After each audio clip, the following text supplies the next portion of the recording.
Budget है क्या? जैसे आपके घर में कोई फंक्शन हो, तो आप एक बजट बनाते हो कि भाई हम 100 गेस्ट को बुलाएंगे, ये खिलाएंगे, ये होटल रहा, ये सारी चीजें रही। हम उसी तरीके से काम करते हैं। मतलब हर एक चीज हम ऐसा करते हैं कि जो हमारे बजट को क्रॉस ना करे। कहीं बोलचाल की भाषा में कोई कपड़े खरीदने जाते हो, मोबाइल खरीदने जाते हो और महंगा दिखाते हो, कहते सर ये हमारे बजट का नहीं है, हम इसको नहीं खरीद पाएंगे, होता है। वैसे ही सरकार इस देश को चलाने के लिए बजट बनाती है, और सरकार का प्रोसेस होता है ये कि हम अगर इस देश को चलाएंगे तो हमें कितने पैसे की आवश्यकता है। जैसे जितने भी लोग सरकारी नौकरी में जाएंगे, अभी सरकार का डाटा है कि 55 लाख हमारे सरकारी कर्मचारी जो अभी वर्किंग है केंद्र सरकार के अंदर। और ये जो महीना होता है ना, अक्टूबर वाला महीना, ये केंद्र सरकार का सबसे खर्चीला महीना होता है। क्यों? जितने भी 55 लाख सरकारी कर्मचारी हैं उनको दिवाली बोनस जाता है, सबको दिवाली बोनस देना पड़ता है, प्लस इसी महीने सैलरी भी देनी पड़ती है। अब देखो इस बार जो दिवाली है वो मिड में पड़ गया। मिड का मतलब 21 सॉरी 20 को है दिवाली। तो इस बार क्या होगा, 15, आज 15 हो गया ना, 17 हो गया। हाँ, तो जितने भी सरकारी कर्मचारी हैं, चाहे दिल्ली पुलिस के हों, CISF हो, BSF हो, इन सबके अकाउंट में 7-7 हजार रुपए सरकार ने क्रेडिट कर दिया।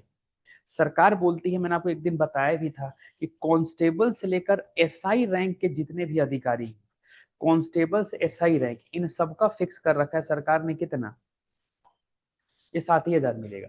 और SI के ऊपर रैंक वालों को कुछ नहीं मिलता। SI के ऊपर रैंक वालों को 1 रुपए भी कुछ बोनस नहीं मिलता, उसके नीचे वाले के सबको इतना बोनस मिलता है। चाहे वो CISF हो, BSF हो, दिल्ली पुलिस हो, इनको पैसे देती है सरकार। अब इस महीने क्या होगा, सरकार देख ली कि अच्छा 55 लाख सरकारी कर्मचारी है, तो 55 लाख इंटू 7 हजार कर दो, सोचो कितना खर्चा गया होगा सरकार। और इसी महीने सरकार ने सबको क्या दी है। तो सरकारी नौकरी में ये भी फायदा है, एक बार आप सरकारी। हम्म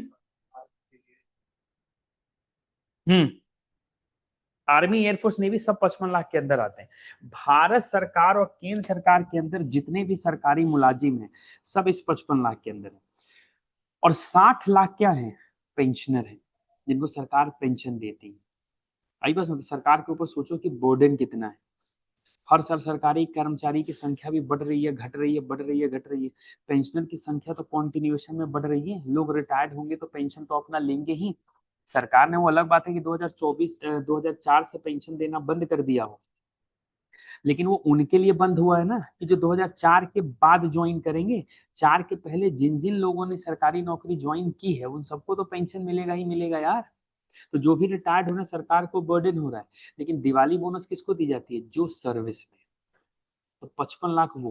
तो इसलिए मैं आपको कह रहा हूँ कि कल के टाइम आपकी सरकारी नौकरी लग जाएगी ना, तो आपको बोनस ही बोनस मिलेगा, फिर आपको कुछ करने की कोई जरूरत नहीं होगी।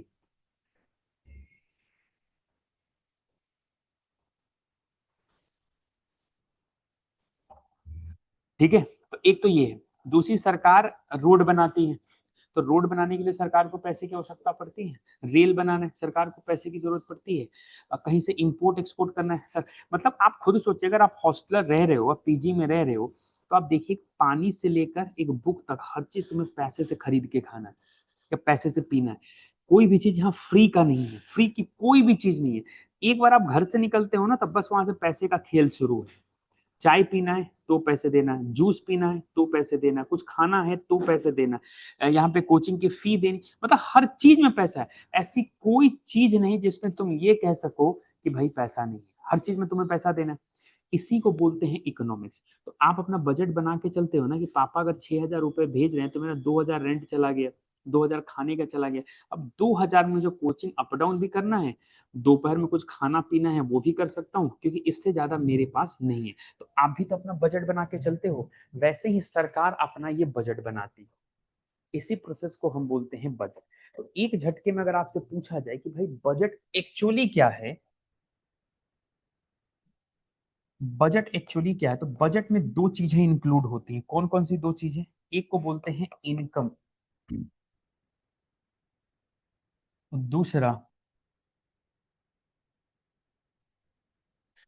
आय और खर्च। आय और खर्च को मिला के हम क्या बोलते हैं? बजट। एक बात बोलें, आपको ही फादर आपको पैसे भेज रहे हैं, तो वो आपकी इनकम हो गई ना, और उसी के बेसिस पे तो आप खर्च कर रहे हो। अगर आपका 5,000 आपके पिताजी पैसे भेज रहे हो, तो 7,000 कहाँ से खर्च कर पाओगे? गलती से एक महीने कर लोगे उधार उधार लेके, फिर अगले महीने कहाँ से करोगे? तो आप ऐसा कोई काम नहीं करोगे जो आपके बजट के बाहर चला जाए।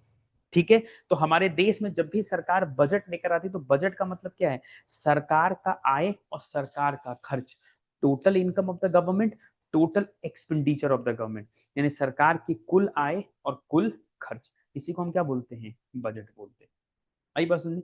इसी को हम थोड़ा डिटेल में पढ़ लेंगे, लेकिन कॉमन भाषा में आपसे एक वर्ड राह चलते भी कोई आपसे पूछ ले कि भाई बजट क्या है, तो आप बताएंगे बजट कुछ नहीं है, सरकार की कुल आय और कुल खर्च को हम बजट कहते हैं। इन दोनों का ही संतुलन मिला के सरकार क्या करती है? अपना काम करती है।